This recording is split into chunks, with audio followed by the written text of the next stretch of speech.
To sacrifice for one's country. I say no to corruption because I put my country first. I choose peace over violence because I put my country first. I love Uganda. I serve Uganda. I sacrifice for Uganda. I'm loyal to Uganda. I love myself. Be patriotic. Uganda first. This message is brought to you by the National Secretariat for Patriotism Co Uganda, Office of the President.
When you talk about our motherland Uganda, the pearl of Africa, you cannot fail to smile because of the smile that fills the faces of the citizens. Our nice good weather and nature that sustains us all, that enables us all to continue each in their own way because we are all different even according to each individual's work.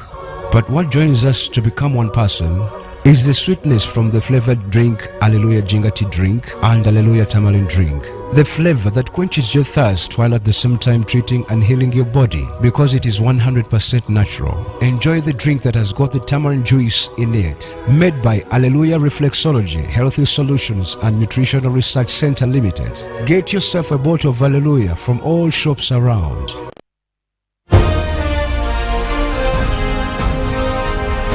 Live from UBC Studios in Kampala. This is Good Morning Uganda.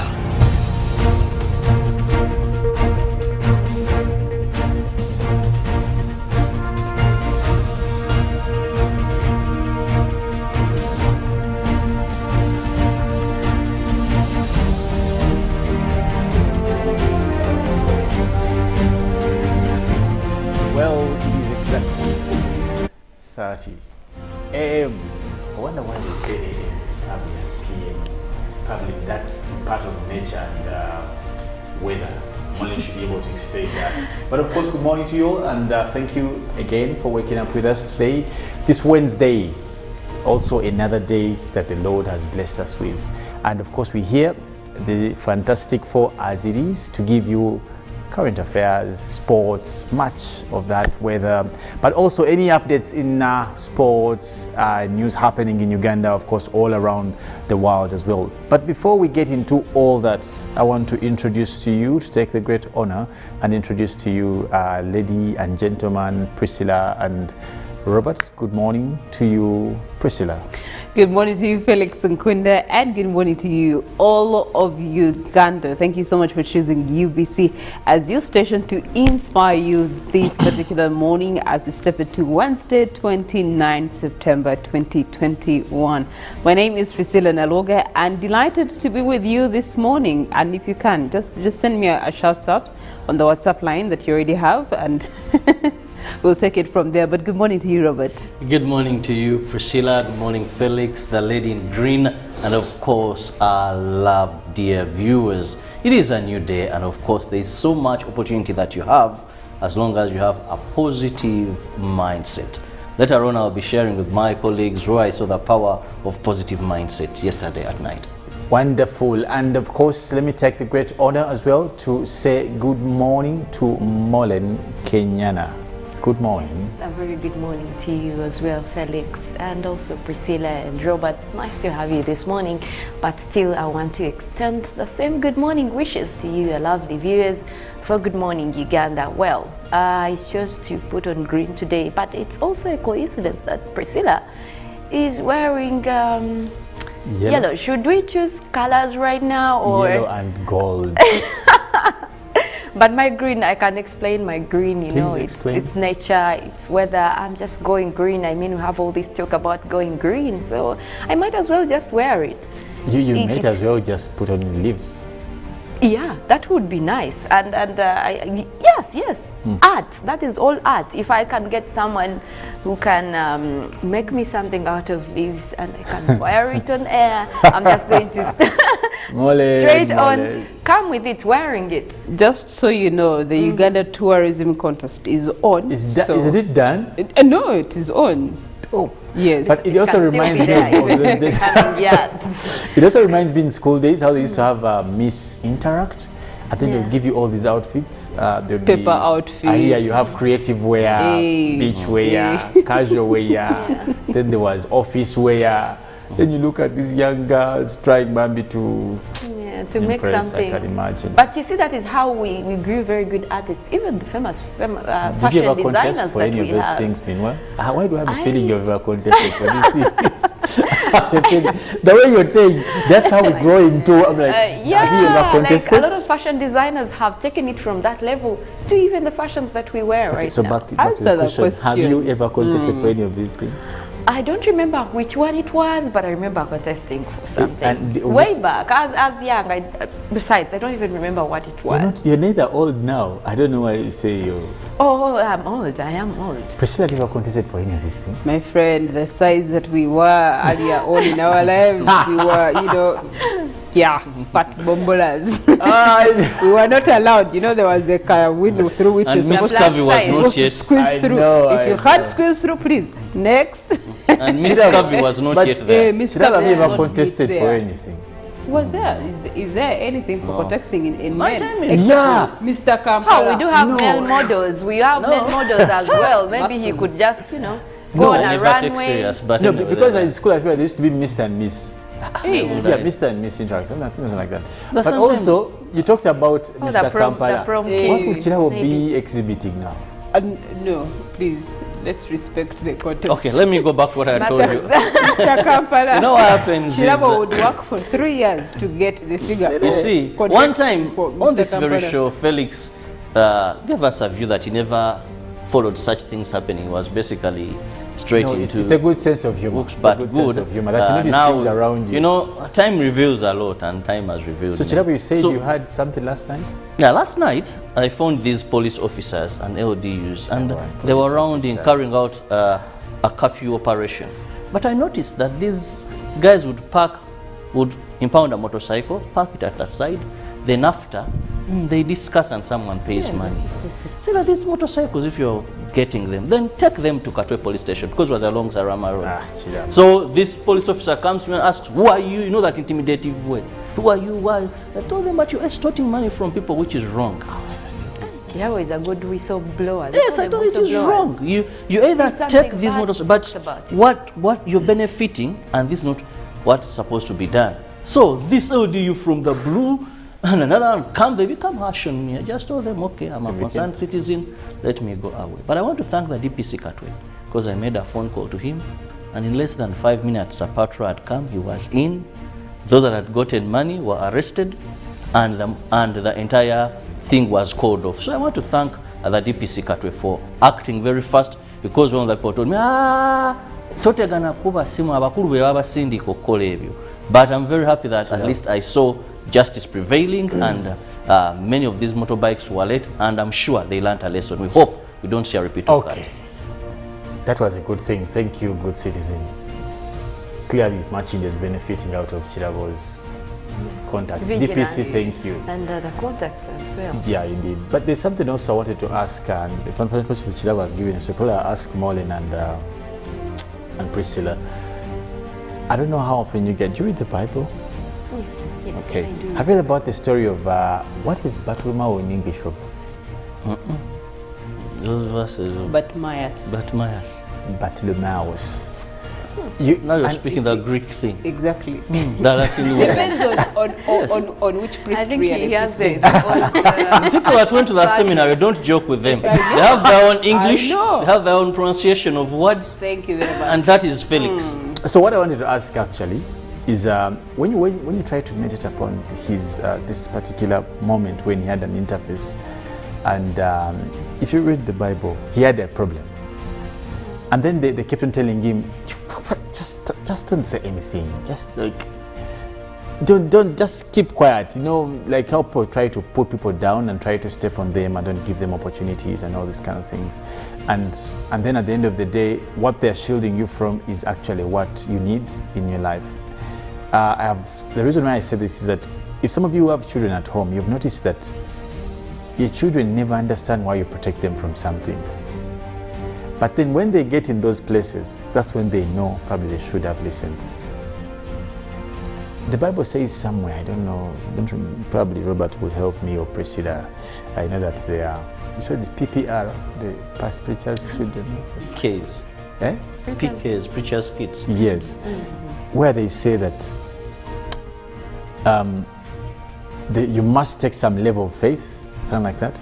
Like that lady who, was it a lady or gentleman who touched the cloth of Jesus? Was a lady, right? Who had the chikurukutu. Yes.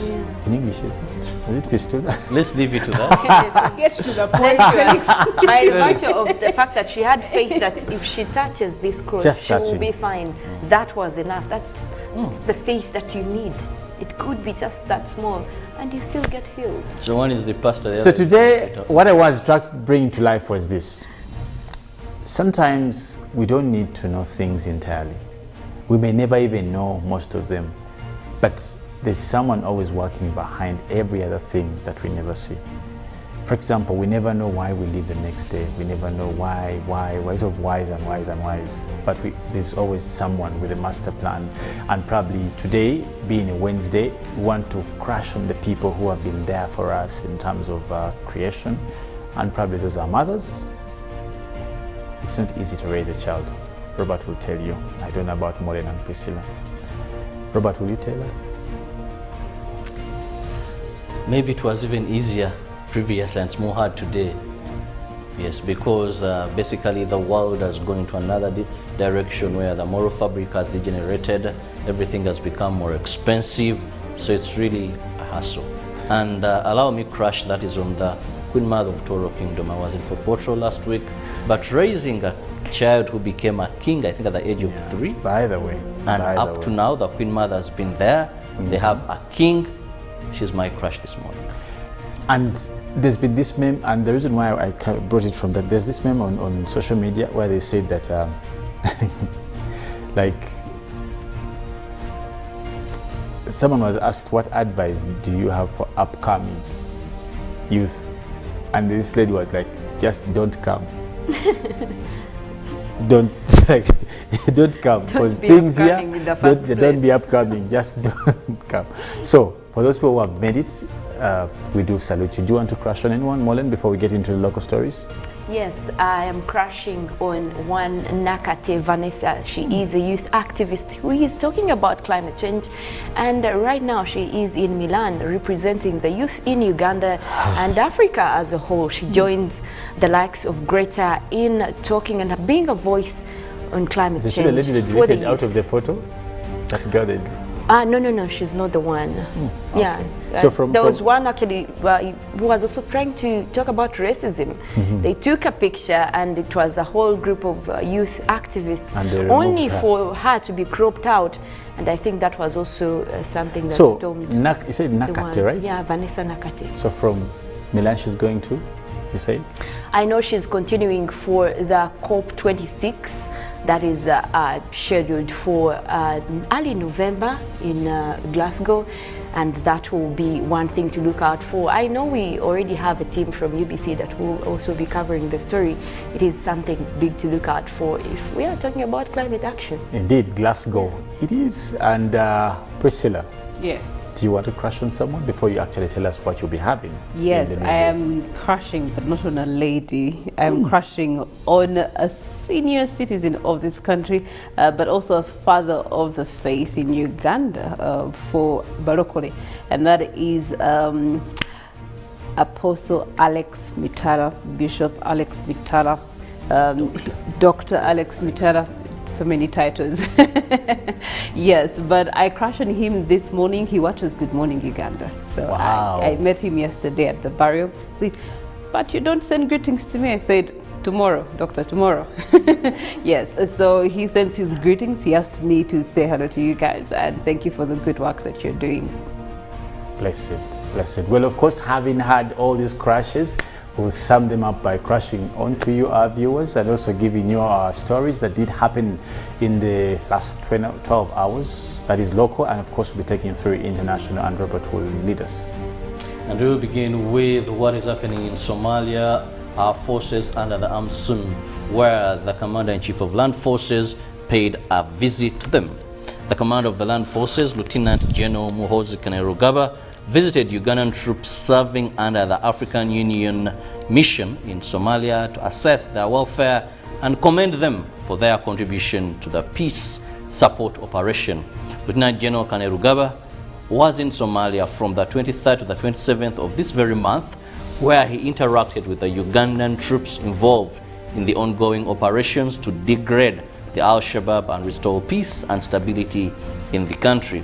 During his 5-day working visit, Lieutenant General Kainerugaba paid a courtesy call on the President of Somalia and the Prime Minister, and also a number of dignitaries in that country.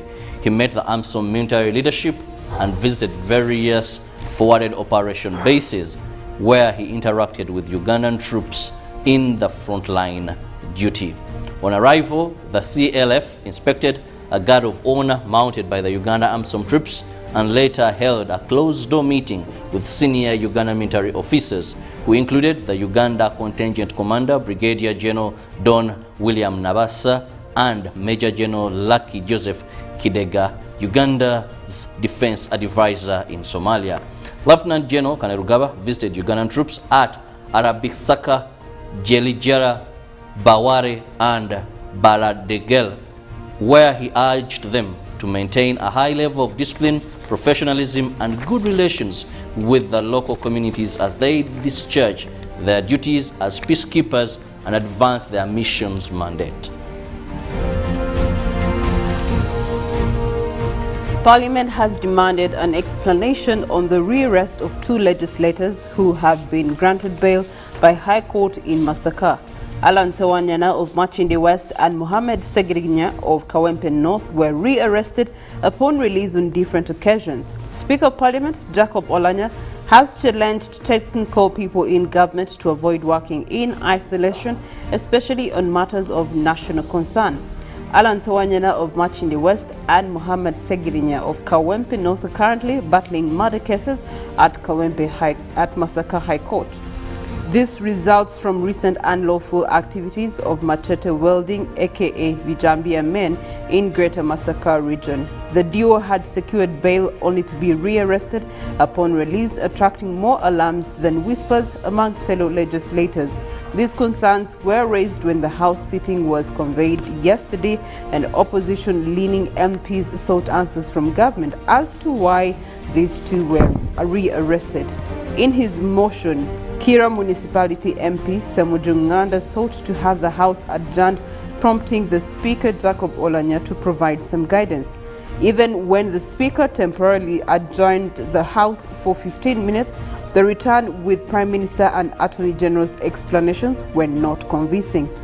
Dissatisfied with these explanations, the MPs walked out, and the Speaker of Parliament, Jacob Olanya, would then prematurely adjourn the House.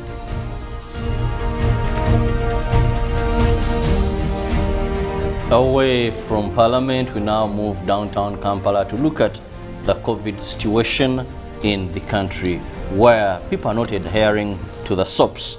Downtown Kampala is one of the most non-compliant areas to COVID-19 standard operating procedures. The government had given a lee window to business outlets like shopping malls and arcades to resume operations after stringent ways of ensuring that when they open, they do not have an outburst of COVID-19 in the country. After months of easing the lockdown, the aim was to return the economic stability, but with stringent terms and conditions given to traders and vendors to observe the standard operating procedures. However, a walk through downtown Kampala indicates a rooming surge of COVID-19 cases if the situation is not well managed. The situation here is worrying as many city dwellers are not bothered to use their protective gears in the fight against the deadly COVID-19 pandemic. Farouk Matovu, a city vendor, associates Lax-T2, the media which has not done enough to sensitize the public about the dangers of COVID-19. COVID-19 standard operating procedures such as hand washing, putting on a face mask and social distancing are mythical with people accessing malls. And back to Parliament, where members of Parliament have castigated the growing culture of rearrests by security operatives of people after courts of law have granted them bail.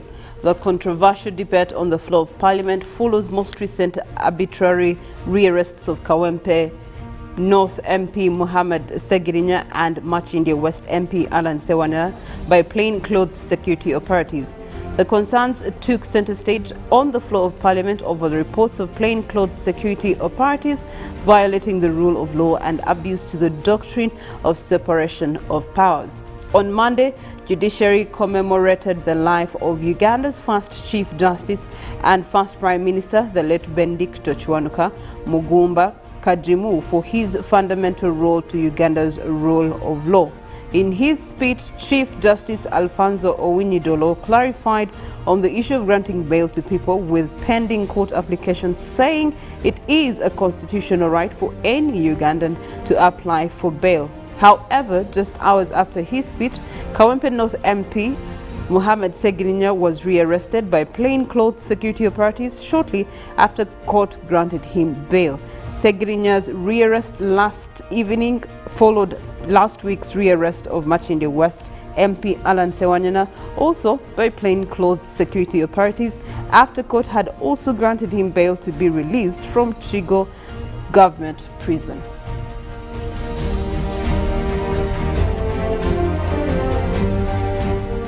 Well, of course, we also cross into our international stories, and we will be looking at the U.S. in our first story, where we see the U.S. Afghanistan withdrawal, a logistical success but strategic failure.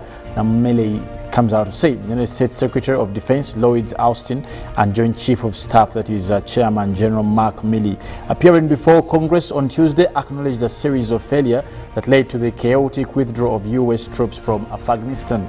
Now, it is clear and obvious that the war in Afghanistan did not end on the terms we wanted, with the Taliban now in power of Kabul. General Milley told the Senate Armed Service Committee, warning that Afghanistan today appears headed towards civil war. Now, we need to consider more uncomfortable truths that we didn't fully comprehend, Secretary Austin told Senate as well. Now, he says that the fact that the army may and will be able to make partners and train more and more people may cause fear and outrage for the entire world. The comments of top U.S. military officials, along with General Frank McKenzie, the head of Central Command who oversaw the withdrawal, were almost say that this was an expensive public commitment for the U.S. Now, still international stories. North Korea says its test fired new hypersonic missile.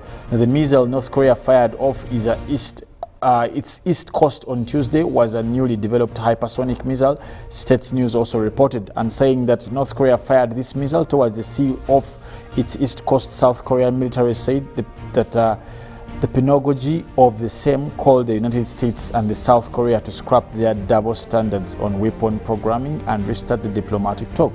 The development also of the new weapon system increased North Korea's defense capability amidst the world order. Now, back to Africa. The probe also came out to find that at least 80 alleged sex abuse cases were linked to World Health Organization in DRC. Now we see the World Health Organization staff were among the 83 aid workers who sexually abused women and girls while tackling the Ebola outbreak in the Democratic Republic of Congo, report came out fine. The abuses, which included 9 allegations of rape, were committed by both nationals and international workers between 2008 and 2020. The report comes after 50 local women reported sexual abuses, and the WHO Director General, that is Tedros Adhanom, also affirmed the same, said it was unexcusable. But also, the commission, which interviewed dozens of women who had allegedly been forced to work for exchange of sex, found that 21 and of the 83 alleged perpetrators, at least of the same, were employed by the World Health Organization. And local women are also alleged to plied with drinks, that is ambushed in hospitals, forced to have sex, and 2 became pregnant out of the same.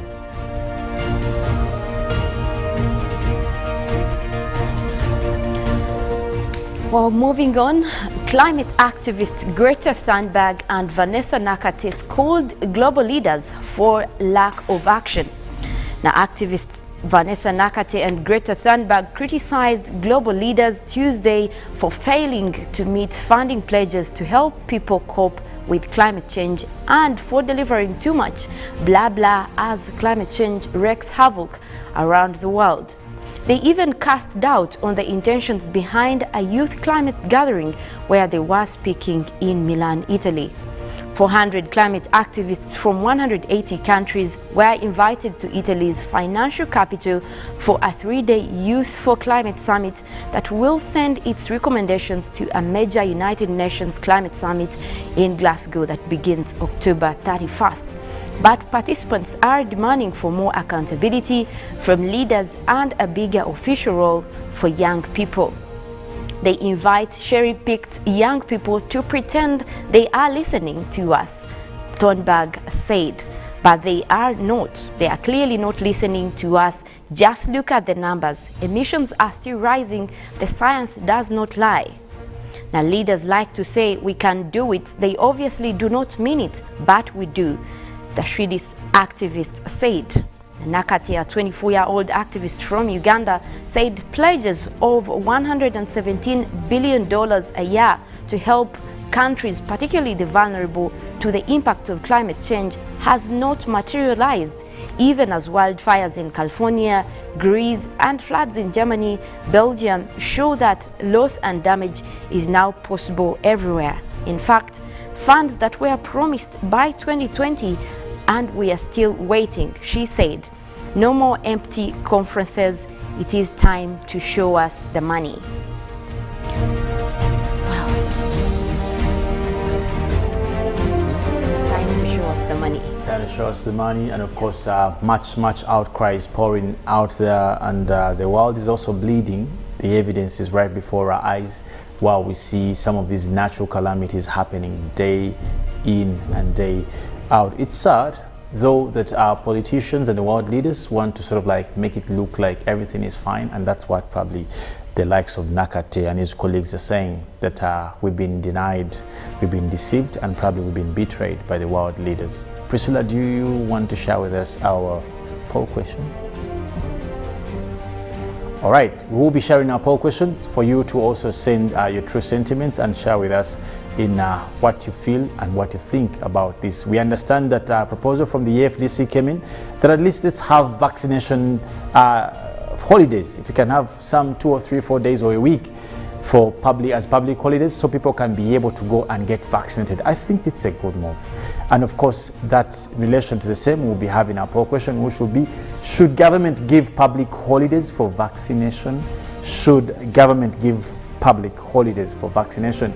Share your true sense, your thoughts and your opinions on our Facebook page, that is UBC TV Uganda, Twitter, hashtag UBCGMU, and of course on WhatsApp 0709 60 25 and 92. Well, like Felix and Molen said, many things are getting extinct. But one of the things that we recommend here is every morning grab yourself hallelujah ginger tea, hallelujah turmeric drink, because what you may find hard to get has been gotten for you and condensed in this bottle. very healthy, natural drink for your life. So start your day with at least 1 or 2 of these bottles and you'll be good to go. Boost your immune system as well. There's a message here for Mr. Robert. Ugandan police always acts on intimidations in order to get money from their victims, and this is area right Peter Ngora. That's his comment in response to what you were sharing earlier on. One of them had intimidated me. Who are you? We can arrest you. And I'm like, yes. Kirabo. That easy. But what time was this, you said? It was around 7:30. Okay. In regards to the poll question, we do have some responses that are already coming in. We do have Kent who's saying, all you need is intensified mobilization. We can achieve it through radio and LC drives. So what will happen to activities meant for days that shall be set aside as holidays? Let's think better as a nation. Intensify publicity, mobilization to the wananchi to be able to embrace vaccination. Where need be, do a house-to-house approach at parish level. Magic 100 FM on Good Morning Uganda. Though I think public holidays would be a good idea. I don't know. Yeah, you just it would be good for some of our people in those other sectors. Let me tell you, you're getting a public holiday, but it's just for 24 hours. The next day, you still have to go to work. I'm thinking about like three days. Even if what I you get the believe 3 is days, they will come to an end. Felix, let them vaccinate even during the weekends. Saturday and Sunday. They don't?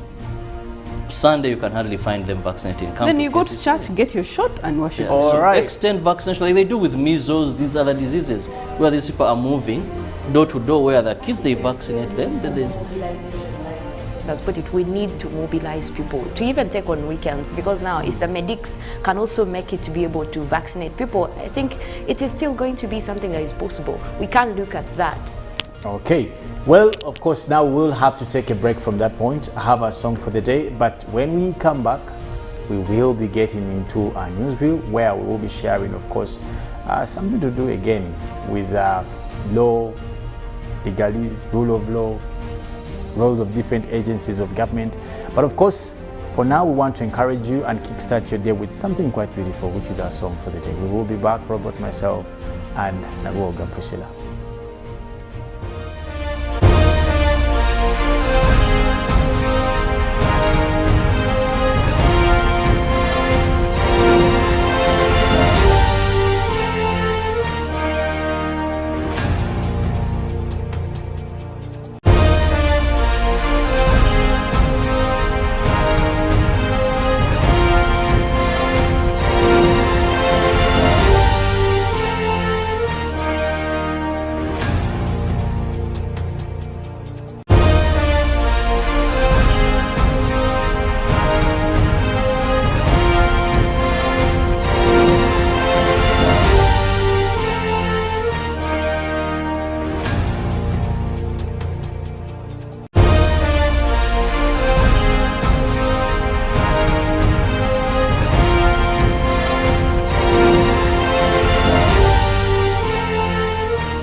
Pick of the day on UBC. Brought to you by Authentically symbolic and insightful. We should work so hard to evacuate this power. Behind the headlines, every Wednesday at 10 p.m. with Charles Odong Top. was brought to you by We've cut and reduced our MTN Momo withdrawal rates. Now you can withdraw mobile money at the lowest rates. You also get MTN Central Points when you deposit, send, and withdraw MTN mobile money. Visit our Momo agents countrywide and withdraw mobile money at our reduced rates from 1st May 2021. Everywhere you go, MTN. 5 for 5, 5 times the winning, yeah. 5 times the happiness, yeah. 5 times the luckiness, yeah. 5 for 5, oh yeah. It's 5 for 5. 5 for 5, 5 times the money, yeah. 5 times the shopping, yeah. 5 times the prizes, yeah. 5 for 5, oh yeah. It's 5 for 5. 5 for 5. Win 100,000 Uganda shillings weekly in the 5 for 5 jackpot. Simply download the Center mobile app. Click Center on the go to open your account online. Transact 5 times or more using Center Mobile, Center Visa, and Center Agent to stand a chance to win. The more you transact, the higher your chances of winning. So, participate in the 5 for 5 jackpot and win millions in daily and weekly prizes. The 5 for 5 jackpot is brought to you by Centenary Bank. Our bank, Centenary Bank, is regulated by the Bank of Uganda. Customer deposits are protected by the Deposit Protection Fund. You know, you could just buy a new smartphone from anywhere in Uganda. Dial *175 *94 hash to activate their 100% double data bonus offer on weekly or monthly bundles for 3 months. Better yet, you automatically receive free 1 GB valid for 30 days. You are hooked already, aren't you? Enjoy 100% double data bonus from Airtel. Buy a smartphone from anywhere in Uganda and insert an Airtel SIM card. Dial *175 *94 hash to activate a 100% data bonus offer on weekly or monthly bundles, valid for 3 months. Dial *175 hash and select your preferred bundle to activate a 100% data bonus offer on weekly or monthly bundles, valid for 3 months. Airtel, the smartphone network.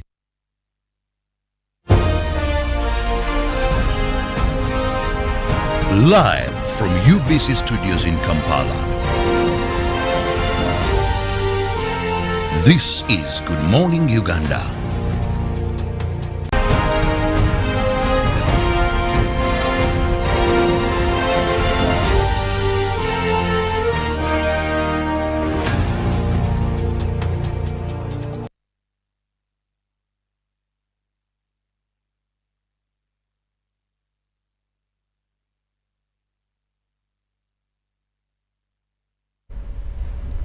Good morning once again. It's the 29th of September 2021, a Wednesday morning, and you are watching UBC TV.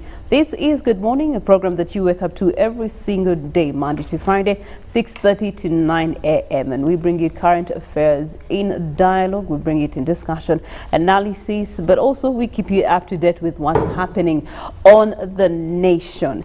But as we get into the 7 o'clock hour, just to remind you that you must stay safe. Even amidst COVID-19, we expect you to wear your mask, social distance, and ensure that you carry a sanitizer everywhere you go. My name is Priscilla Nalwoga, and welcome to our newsreel alongside Robert Kirabo and Felix Nkunda. Before we get into our newsreel, we want to look at our poll question this morning.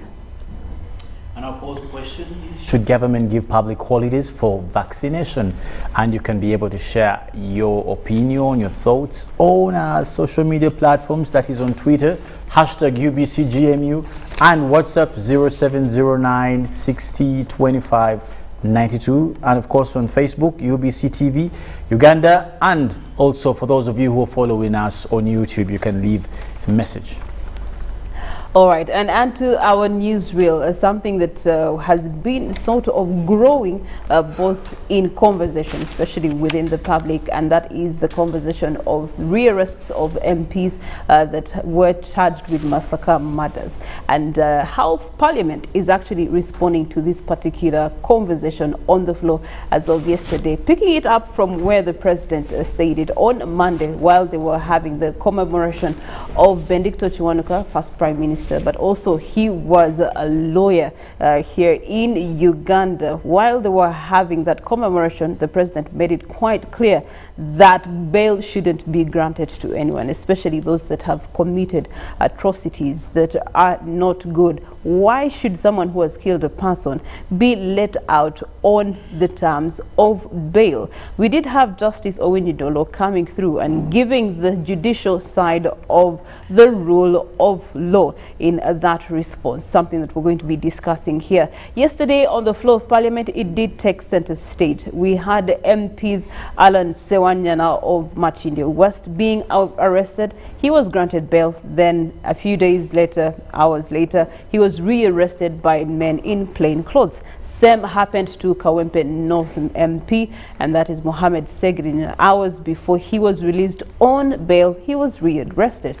Now, fellow members of Parliament took it to the floor yesterday, engaged the Speaker in the regards of where do we have the separation of powers, where do we have the rule of law, and how does this all tie into governance? Separation of powers, the rule of law, and that's all contributing to good governance of this nation. And we also have to bring in the fact that there was a statement that said if all fails, then we can use politics to actually enforce this particular law to change, or order of law to change. So I would like to start with Felix, who has a good background of legislation, to first give us an explanation of how all these three actually tie in together with politics. You see, and you've put it so well that it's sort of like it's a prism sort of image where you have the things like a triangle, that you have three, one at the end, the other, and the other somewhere. In fact, if you're to read into some of the rulings of the then Honorable Justice Kanyehamba, in one of his rulings he said that if you want to look at arms of government, you look at them as three cooking stones. You know how some of you, I don't know how many of you didn't grow up in the village, Priscilla, you don't know but this. I've visited people's villages and I have seen. At least I know Kirabo in Uganda, they used to use firewood with Musumba Nyonyintono. You know these things, Kirabo. That you will need to have at least three major points. And actually, the analogy then, if I read into the mind of the Honorable Justice Kanyehamba, was that for them in the village, if you read what he explained, they even use pots when they were cooking beans. He said bishimbo. He tried to break it down in his language, that they used pots, so there is no way you could cook without any of the points. Now, that is his analogy of the arms of government, that none of them is more important, however, they all work together for the good of the other. Because when a Priscilla holds this side, Robert holds here, and Felix somewhere else, then the pot is firm. Now, that is the analogy that brings into play all those aspects you've mentioned.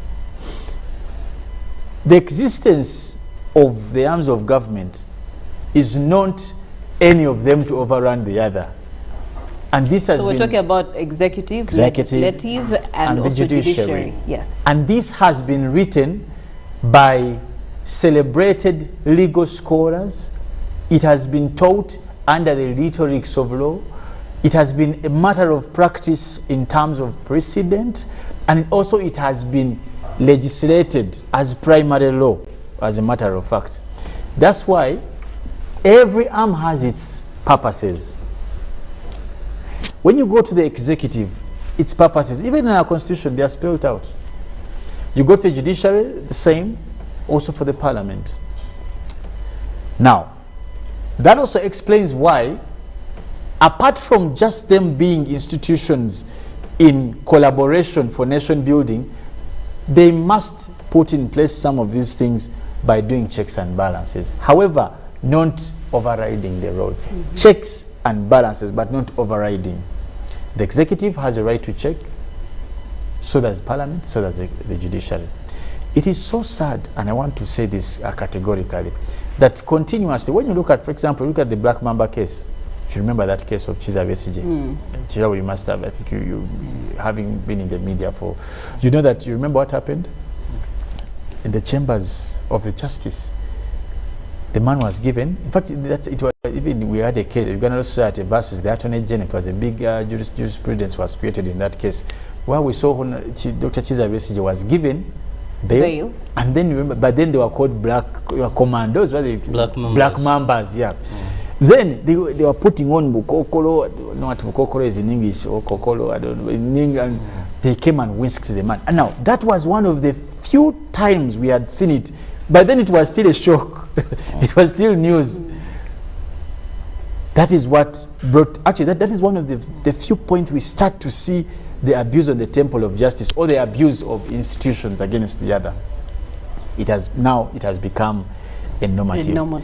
If you listened critically to what my senior, the Lord Mayor, Elias Lukwago, said to the judge when they were giving bail to his client, he was very clear. He's like, I am worried the market is going to be even rearrested, even you can imagine.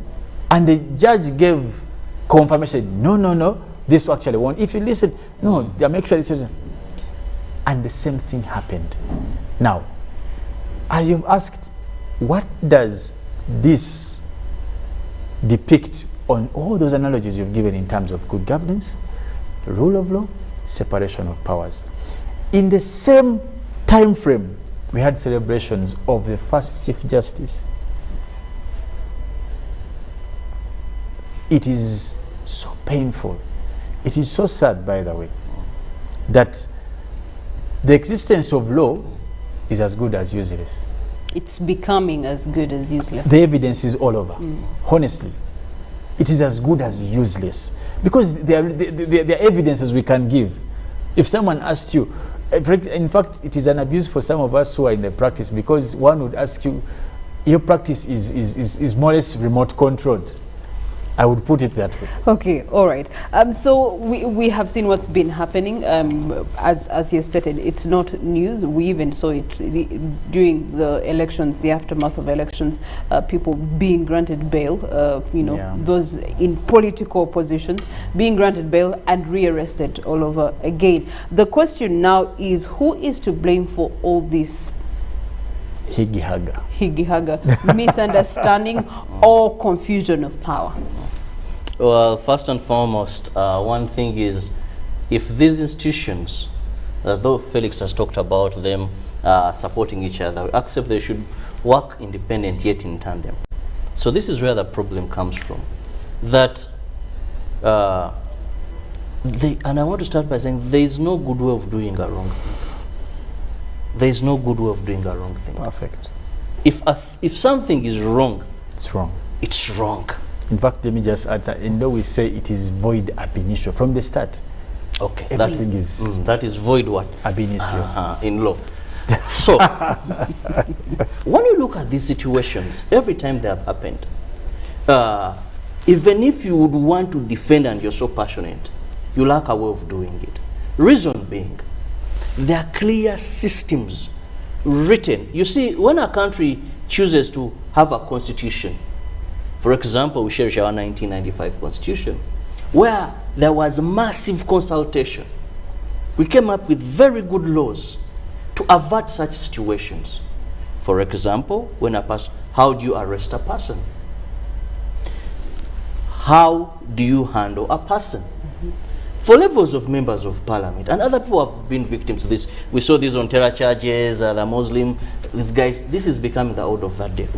If a person goes to court, you have sureties that in case this person doesn't appear, you promise you're able to produce this person in court. a member of parliament, for example, how would they fail to appear? So that is why I say there's no good way. But who is to blame? One, poor investigation. I want to urge our security agencies. They rush to arrest. They rush to arrest. Priscilla, instead of saying, let's first investigate, so that by the time you arrest Priscilla, it is very simple. We just produce the evidence. Then once the evidence is produced, we can carry on charging this person. But if you're not proactive, if you not carry out thorough investigations, but you rush to arrest, these things are going to happen. Second, I'll go to the judiciary. Much as Felix says this is a challenge on the judicial, this low pace of handling cases. That is why even the president says, I think this bail thing for capital offenses. Because if cases were expedited, that police carried out enough investigation, they have brought these people before us, and in just a couple of 1 or 2 weeks, you're going to be sorted. By the time your arrested evidence is there, you're produced before the judge, then the judge can hear in a few, maybe 1 or 2 days, you're sentenced. This can be averted. But then I also come to government and parliament itself, that in terms of recruitment, because as I will tell you, we have very few. We cannot handle, we cannot expedite this. So you parliamentarians that are crying today, what is your allocation to the judiciary? What have been your efforts in ensuring we staff this judiciary of ours, so that we don't have this excuse? Police has enough money, they are very fast in investigating, the judiciary has enough manpower that can also carry out this, and justice is delivered. You won't have these panics of in case. I don't think, in all honesty, that justice is tied to how much manpower the judiciary has. I think it's purely guided by rule of law in longevity of different cases that we are addressing. But going back to the rule of law, or the application of law, there's people are being confused with the 48-hour detention when someone commits a crime. There's also someone being arrested and then granted bail. From the side of judiciary, please help us understand exactly why is someone given bail? What's the meaning of someone having bail in regards to the process of giving justice? Well, you see, there are steps. Someone can only get to be entitled to bail after some processes have happened. One, there must be an accusation, or in law who you call, there must be someone taking a matter to court at that point, or a case to office, to police. There must have been some investigations, because there must be then a file that has gone to state, and state is prosecuting. Now, the application of bail is an application you make pending the hearing. That as we hear this case, let Kirabo be outside. Because it's assumed innocent until proven guilty. That's the point. Because of the presumption of innocence. That we presume that someone is not guilty until the court has pronounced itself. In fact, I remember when I was still doing some work for some people like VSG, absolutely they still have some cases. They are still outside. I mean, so the presumption of innocence gives that person, the accused, a right to bail. That is but secondly, when you go under Chapter 4 of our Constitution, it also spells it out that you do not lose your right of humanness or humanity or whatever because of being alleged. You still enjoy those rights. You can, unless you've been proved guilty. Now that's the premise of bail. Every time bail is denied, it means that the people have already made their minds. Yeah. Unless the person has not given the relevant qualifications, like presenting sureties, proving all those other things, as which we have seen it by law. You go back and you ensure that you have everything they have asked for.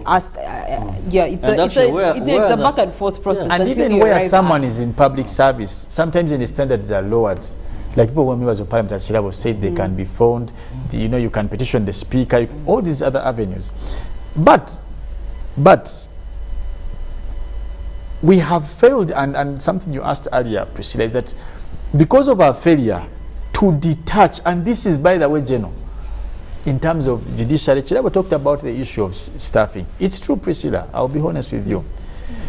When you cannot talk about backlog, cannot talk about staffing of the judiciary.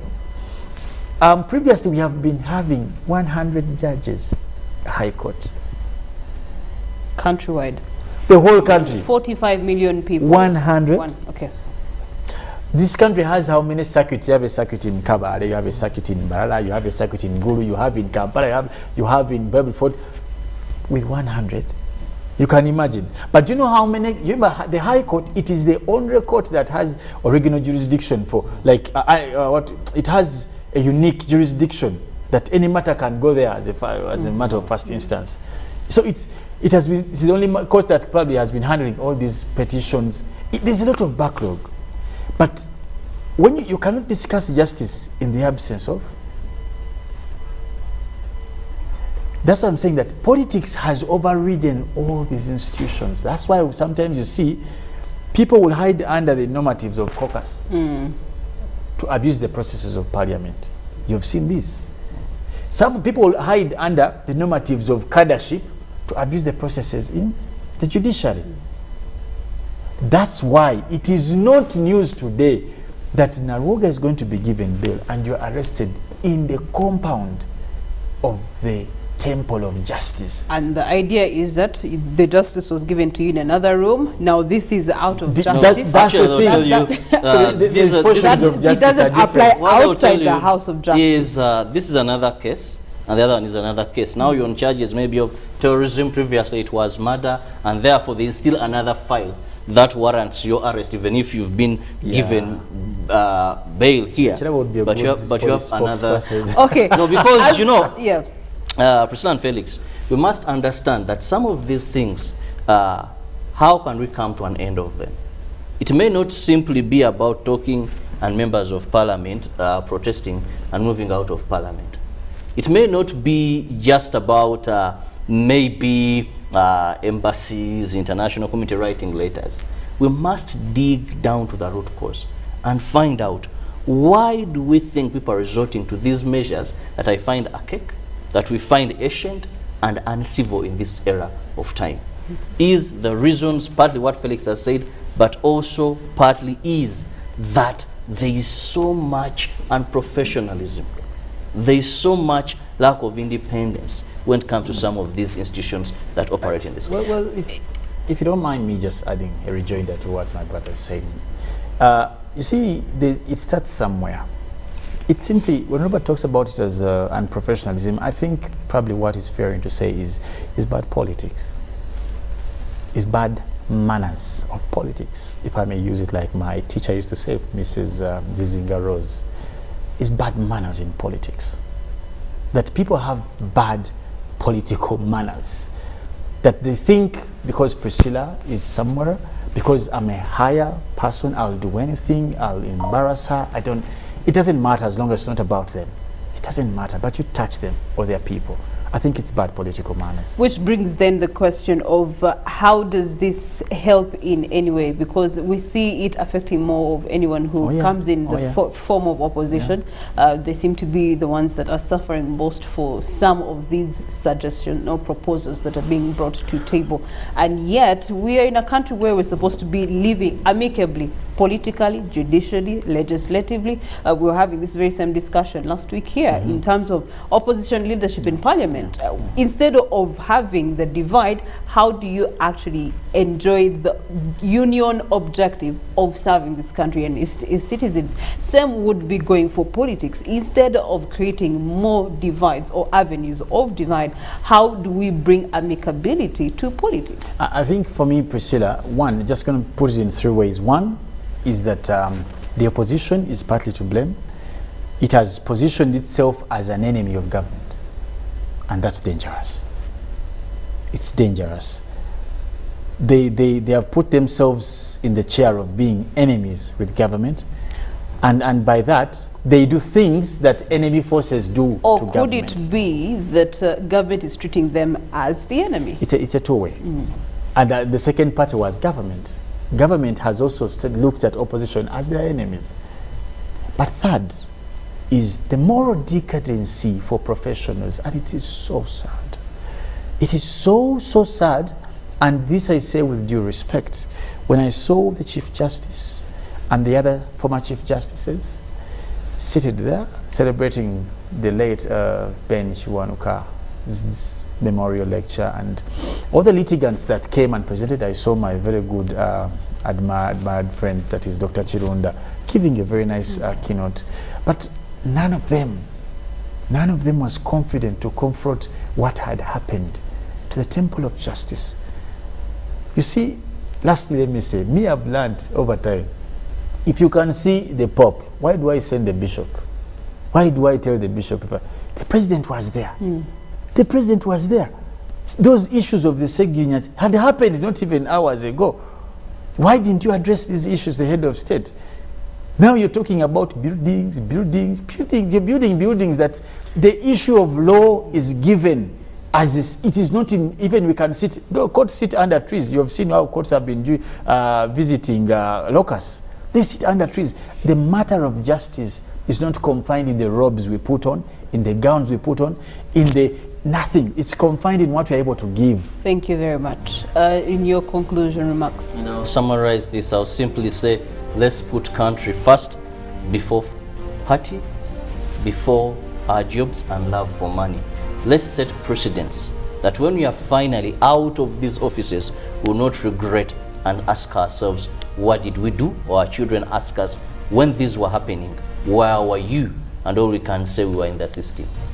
All right, thank you so much, gentlemen. The reason as to why we do have the three pillars, executive, legislative, and judiciary, is so that we can have good governance. And if those actually step out of the confinement of the constitutions, of the rules that govern them, then we're going to be having a lot of challenges. Perhaps this country may end up going backwards than moving forward. So why not work for amicability rather than divide? I think that would be the best solution. Good morning, Uganda. We do continue. We get to look at the tabloids this morning and what they have to say in black and white. Later on, traffic updates, weather, nature, and Kenyana will be coming through to give us more details in that regard. For now, stay tuned.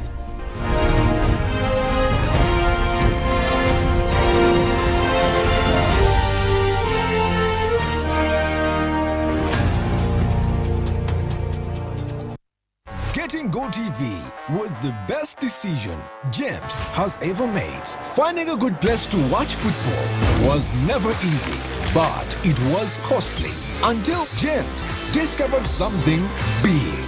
Now he can finally enjoy the benefits of homegrown advantage with a decoder and 1 month of GoTV value. For just 25,000 shillings, enjoy the world's biggest leagues and cap competitions. GoTV Uganda, love it. Sinuk Uganda Limited, in partnership with the Uganda Chamber of Mines and Petroleum UCMP, present to you the Sinuk Q3 Supplier Development E-Conference 2021 under the theme Opportunities for SMEs in the Development Phase of the Uganda Oil and Gas Sector.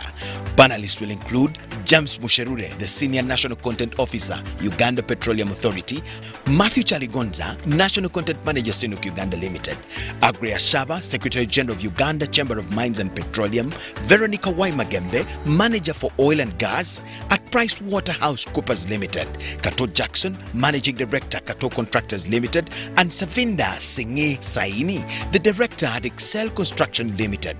It will be moderated by Tony Okao Otoa, the Executive Director, Stanbic Business Incubator Limited. The event will be live on UBC TV on Thursday, the 30th of September 2021 from 11 a.m. to 1 p.m. Proudly brought to you by Sinuk Uganda Limited in partnership with the Uganda Chamber of Mines and Petroleum, UCMP.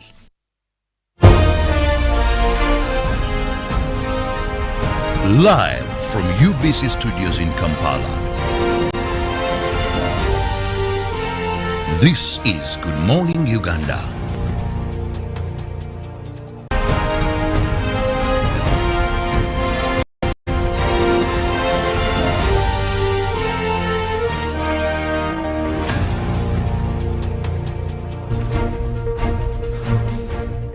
A lovely morning to you once again, and thank you for keeping it with us on UBC TV, where we make it a point every weekday ensure that we kickstart your day with relevant information that you need as you go about business during the day. So make it a point. Every morning from 6:30 we are here and the breakfast is ready, full of information in our various segments, but also you can be part of the topics, the discussions by simply going to our various social media platforms and being part of the show. It's now time we look at what is trending in the print media. In the New Vision, a big headline there, criminal acts like rape, murder, terrorism targeted. Museveni NRM caucus discuss new bail terms. Still, there is a picture there of General Kainerugaba visiting troops in Somalia to encourage them, commend them, and give more direction in the peacekeeping mission there. And also health, we look at Uganda to manufacture cancer and tuberculosis drugs. And also opposition MPs walk out of parliament. And in the education column, past O-level, we have senior 3 biology, chemistry, and geography, plus senior 2 English.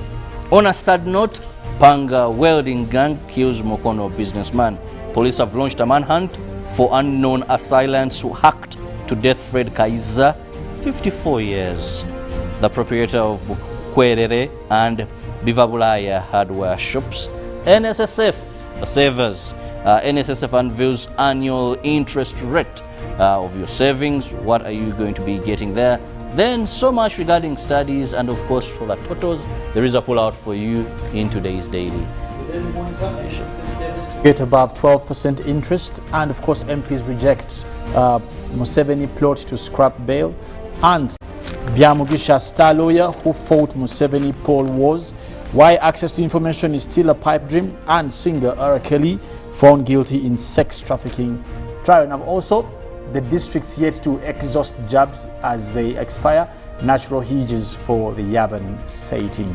Inside the papers still, we're looking at President Museveni also on Monday renewed his decade-old push to scrap bail, and General Henry Tumukunde, the criminal investigation director, has taken over investigations case where the former security minister allegedly assaulted a worker in PG district. But of course, from the archives, Benedicto Chiwanuka addresses a political rally in 1960. He was appointed the first Uganda's Chief Justice on the 27th.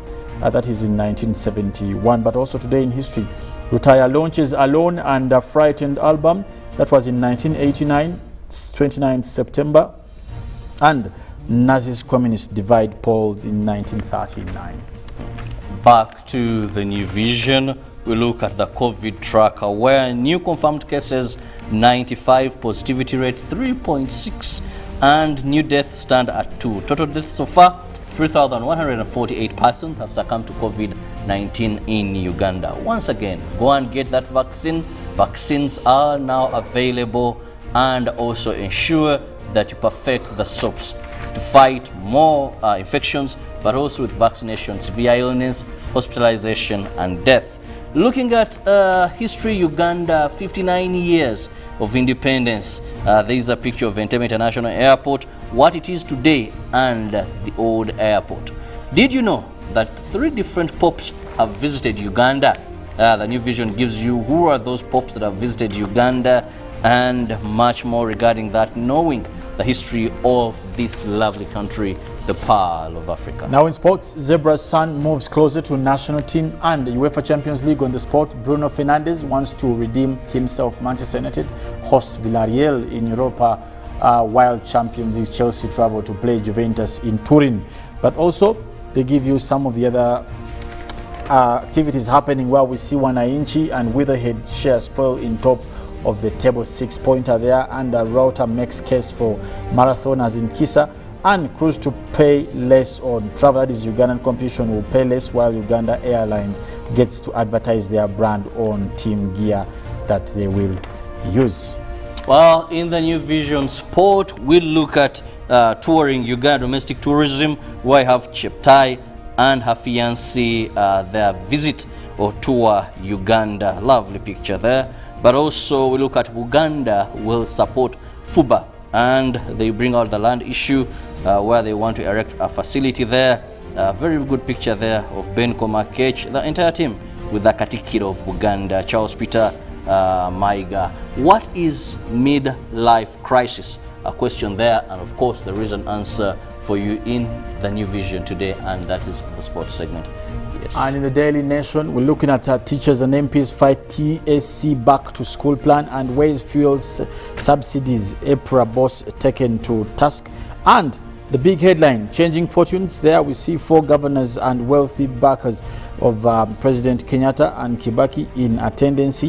That was for Uhuru there, but the same thing also about R. Kelly, and they also tell you that is Chiloba makes comeback after 3 years in cold, and Health Ministry washes its hands off Asian tourists.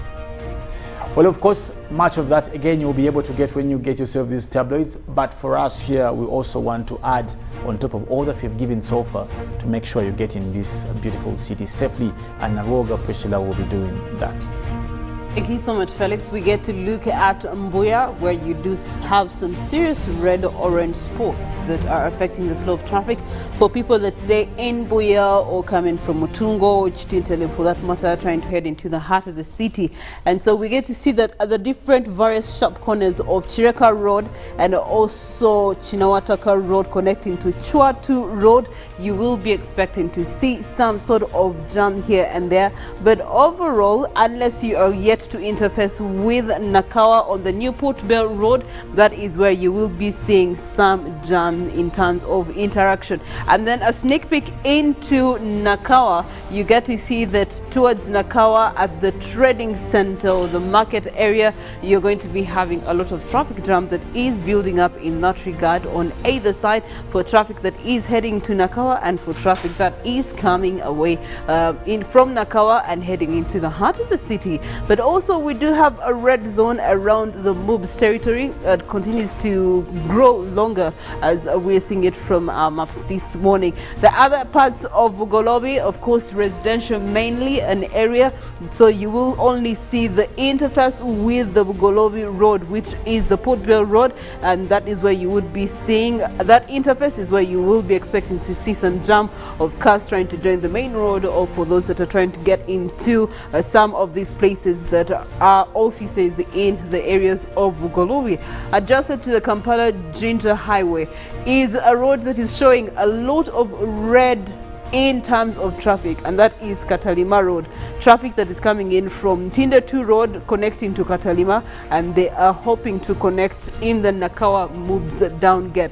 But then again, you're seeing a lot of traffic on it, so either the potholes there, maybe they're under construction, and so that is why we're having a lot of red zones for traffic that is coming in from Tinda. You also do have another area code that you would be seeing depicting some sort of traffic, and that is in Tinda 2 Road. Obviously, because this is Spear Motors, the expectation is that traffic is coming from left, right and center, north and south.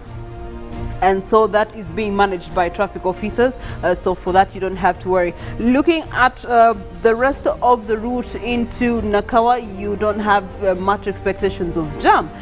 When you look at Chireka Road, and that is the back route of the main area, or between Banda and Chireka, you get to see that even then it's also having some red zones there that are being picked up for traffic coming into the heart of the city. Alternative route it is, but then it's seemingly becoming a main route for so many people who are using it as a shortcut in quotes, but everyone running to this side all the way from Boyagere using Chireka Road to be able to avoid the jam that you would find on the Kampala-Jinja Highway between Boyagere and Nakawa. That is the alternative route, but also given the fact that it's narrow, it doesn't allow that much freedom of traffic, then coupled with taxis that keep stopping to either pick or drop passengers en route, you get to see that those are some of the contributors of the orange and red zones. Then we get to see just in the heart of Chireka, where you do have Kamuli Road, which is used as a back route for people who coming into Chireka. Sometimes they will go through Banda, connect to Ndagire Road, and then come to Kamuli Road here to be able to avoid the jam in between there. But nevertheless, still, because it's a trading center, it also brings in traffic from Namugongo and it's also a highway route in terms of actual trade. So you would expect that the red zones and orange zones, they are going to be there for a while. A sneak peek onto Namgongo Road and what it looks like this morning. If you're passing through Chiraka heading to Namgongo, you get to see that, of course, in the trading center there is expectations of traffic jam. You would be seeing a lot of red zones there heading into Chaliwajala, and then also traffic that is coming in from Nalia, where you do have the roundabout that is under reconstruction on the Kampala Northern Bypass. Chaliwajala Nalia is having a long stretch of red zones for traffic that is trying to access the roundabout at Nalia and possibly enter through Nalia, Chiwatule, or even access it through Ntinda. And so that is also showing you some traffic. Chaliwajala Trading Center, and within the trading center, obviously market is within the trading center on the roadside. Expectations are you do have a lot of traffic there, but also every morning they do have traffic officers that do manage the affairs of the trading center flow of traffic. The rest of it looks to be clear on Sonde Road, except for the major routes like Chobe Road that brings in traffic all the way from Bweyogere on to connecting it to Sonde. That is where you would be seeing some sort of traffic jam, but away from that it's also clear. Kira Town is also giving you an indication that within the town center there's not so much jam, connecting from Kasangati, Namgongo Road through Kira Road, Mbogo Road, and then you get to join Watule. That would be a good alternative for you that is coming in from Gayaza. Going back to the messages that we wanted to hear your views about public holidays being given to Ugandans in regards to vaccination drives. We do have Peter coming through and saying government must not give a public holiday on vaccination, but to strengthen the idea like national ID, no vaccination card or proof, no services like transport, shopping. This will encourage people to go for vaccination. If you don't have a national ID, no access to public goods or services for that matter. Okay, thank you so much for your contribution. Hi guys, all they need is massive sensitization, because even they give them holidays for vaccination, still it will yield to nothing. People need proper information. That's a good one. Another message here, there's no need for public holidays for vaccination, but only they should be vaccinating during weekends. Thank you. I am James Cheriotin from Capture. Thank you so much, James. Okay, those are some of your views and messages in this regard, and we continue to hear from you. But for now, we do have Molen Kenyana returning with weather, nature and climate. Well, thank you very much, Priscilla, and I want to say good morning once again, our viewers, for Good Morning Uganda. Well, we did start off today with news coming in on what the action is in terms of what youth are doing to speak out as voices. Now, I want to task this unto you. If you're out there, please also be the voice that is talking about climate change, not just talking about what is happening, but what can be done. Be the voice for action. We have continuously talked about planting of trees. Trees are essential in our ecosystem, and this is something that you can do as your personal initiative. So I'll continue to encourage you to plant that tree if you can. If you have anywhere you can put it, please do plant that tree. In turn, it will help the environment, but also make your area look beautiful. So that is one of the things that we look at as in terms of climate action.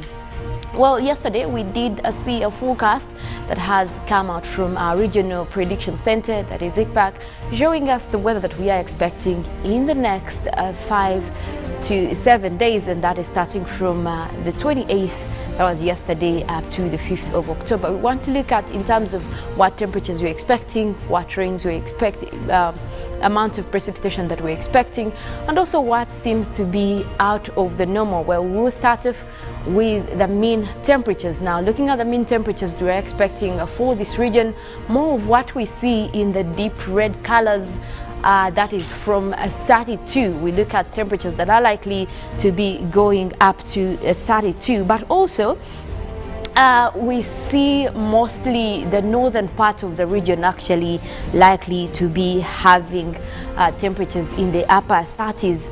But still, when we look at much of northern Uganda, that is central north, as well as the northwestern, that is where we have temperatures going up to the upper 20s. which is in the orange colors for Uganda. Also parts of the Karamoja region to the extreme east, that is where we have the orange colors, and that is also likely to be in the upper 20s. But still, it is not out of the ordinary for this time of the year.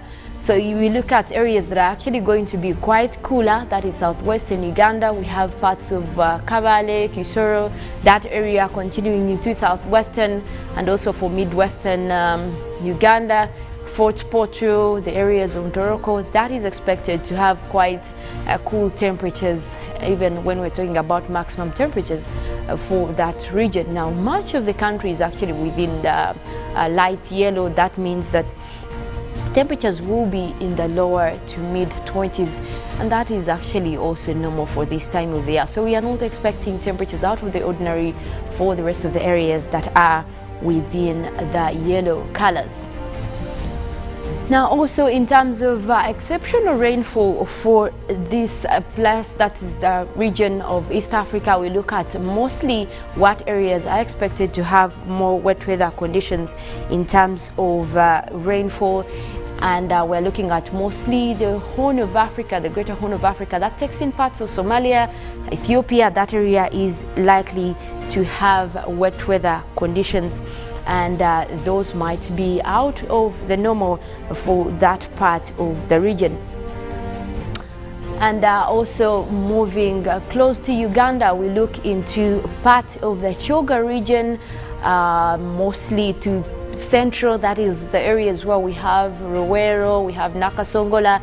That area is likely to have mostly wet weather conditions. You can see it has a little bit of light blue, and that is the one we're talking about, where we're likely to have a little bit of more rains compared to the rest of the country. Now, much of the East African region is actually expected to have reduced wet weather conditions, nothing out of the ordinary.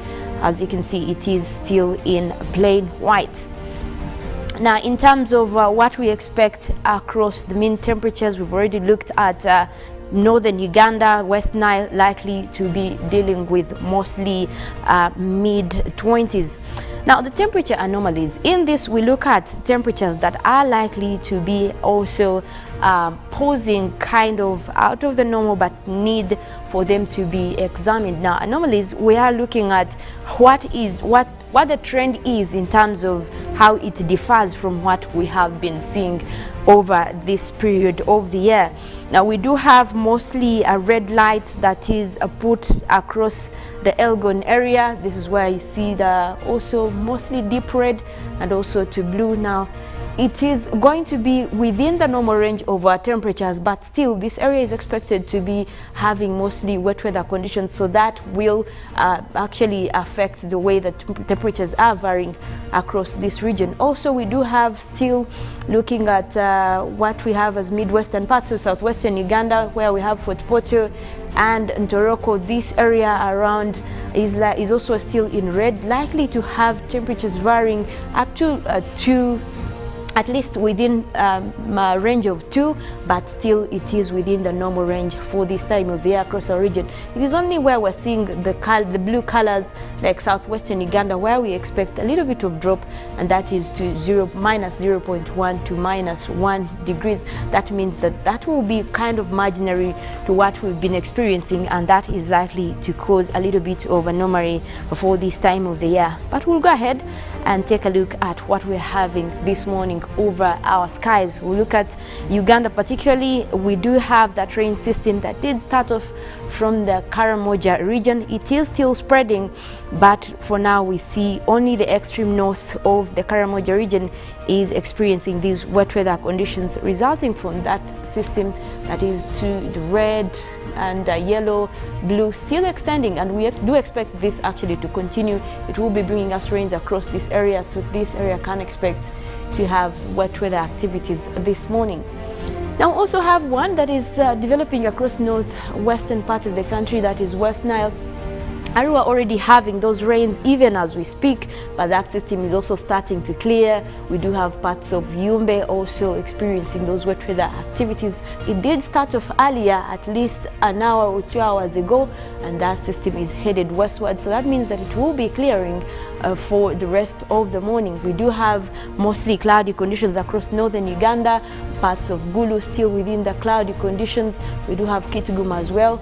But the rest of this area seems to be having clear skies, even for Kotido, Padel, Lira, Apak. That area is experiencing sunny conditions as we speak right now.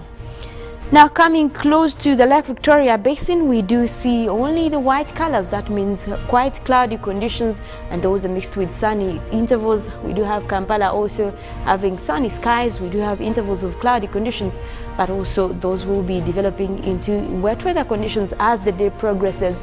So you can expect to have wet weather, especially to the central part of Lake Victoria Basin as well as the western side of Lake Victoria Basin, and that takes in Masaka. We do have Rengo here, we have Liantonde, we have Zimbabwe. That area can expect to have wet weather activities as the day progresses.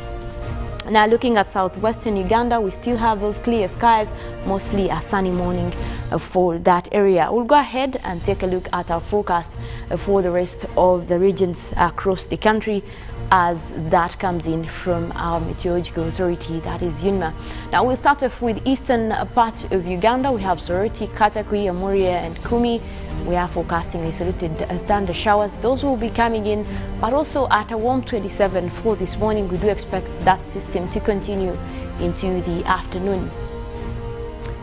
Now we look at also the eastern part of Lake Victoria. We have Tororo, we have Iganga, Jinja. That is expected to have rainy conditions as the day progresses. Also starting off at a warm 27 degrees centigrade. We do expect that system to clear by afternoon. Now we look at Mount Elgon Highlands. We have Mbale, Bududa, Buko and Sironko. We're forecasting isolated showers. Those will be continuing into the afternoon, but for the morning we do expect temperatures to be at St. Pleasant 26 degrees centigrade, quite also normal for this time. Now looking at southwestern Uganda, we have Mbarara, Ibanda, Boshenyi, Rubirizi. We are forecasting a mix of clouds and sunshine, starting off with a cool 26 degrees centigrade, and those conditions, those very conditions will continue into the afternoon. You can expect it to get warmer as the day progresses. Now central Lake Victoria Basin, we have Mukono, we have Kampala, Entebbe, Kiso, we have Buyuko in the same category. We're forecasting isolated showers. Those will be across a few areas. Temperatures starting off at 26 degrees centigrade. We do expect those to also clear as the day progresses. Now central northern Uganda, we have Gudu, Kitgum, Padel and Jumani. We're forecasting a mix of clouds and sunshine. We will see that system clearing off, but starting off at 27 degrees centigrade, likely to go up to 29 by end of the day. Now looking at the eastern parts of central, we have Ruwero, Woblenzi, we have Nakasongola in that category. We're forecasting isolated showers. Those will be starting off at 27 degrees centigrade. We do expect that system to also clear, looking into sunny intervals as the day progresses. Now the western parts of Lake Victoria Basin already developing cloudy conditions as we speak. We do expect rains to come your way anytime this morning. We will be starting off at 26 degrees centigrade. We're also forecasting for that system to clear by evening. Well, that is for most places within the country. We do expect, at least for this morning, to have mostly clear skies. We're already looking at sunny skies for the Karamoja region as well as eastern Uganda, but do look out for those rains that are forecast, especially across the Elgon region. Those will be coming your way. Well, even if, like for now, we're still experiencing cloudy conditions, but those will be developing later. Well, we do have Good Morning Uganda agenda that is coming up. Robert is already set and we'll be taking you through that, but also later we'll be having Ruben taking you through sports. And do stick around, we do have something really interesting for Good Morning Uganda extra. You can't miss that. My name is Molen Kenyana. I want to wish you a very good morning.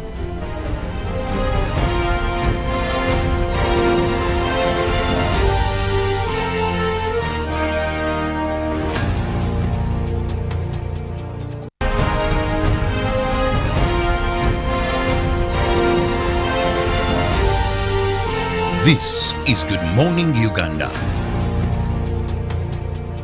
Ekya COVID-19 kijja kuggwa only if we stay at home, observe physical distancing, wear masks properly, sanitize or wash our hands with soap and water regularly, or get vaccinated now.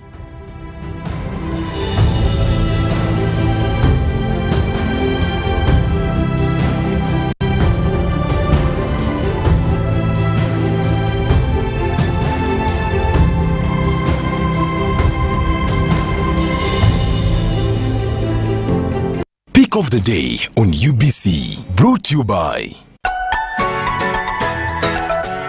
Authentically symbolic and insightful. We should work so hard to evacuate this power.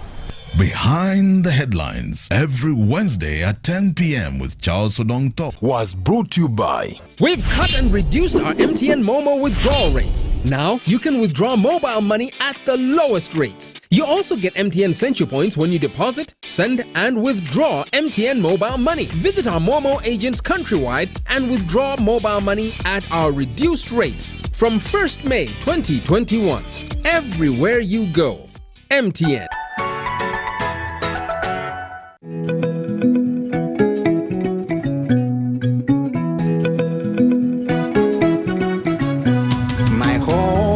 I smile when I think of you, Uganda, my home.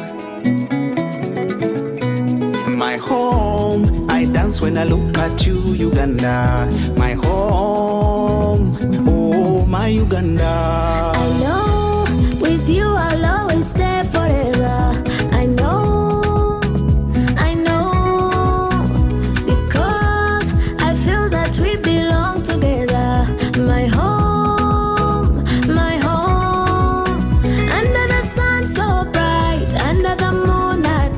On my heart, mommy, oh my Uganda.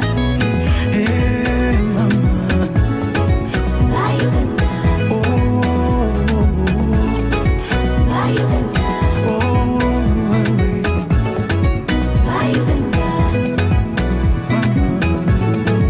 My Uganda. Nigokone. My Uganda. Amari, alemira. My Uganda.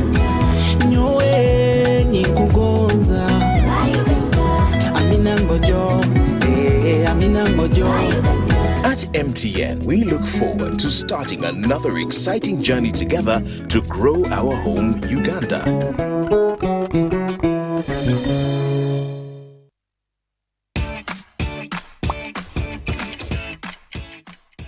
Welcome to English in a Minute from home. If someone told you to get out of town, would you really have to go anywhere? Anna, I know we've both always lived in apartments, but last week, I finally bought a house. Get out of town, you didn't. I sure did. And it's right down the street from my favorite pizza restaurant. Oh, pizza. Maybe I should think about buying a house. You can say, get out of town, when you're surprised or find it hard to believe something someone said. It has the same meaning as phrases like, get out of here, you're kidding, or no way. And that's English in a Minute.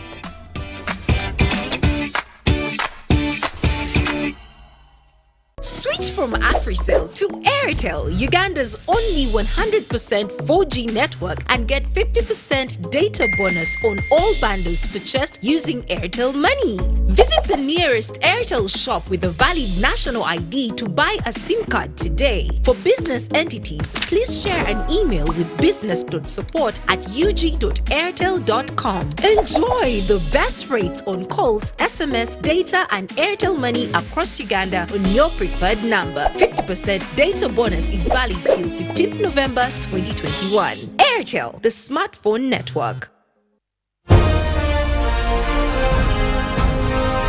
Live from Now Avenue in UBC Studios. This is Good Morning Uganda.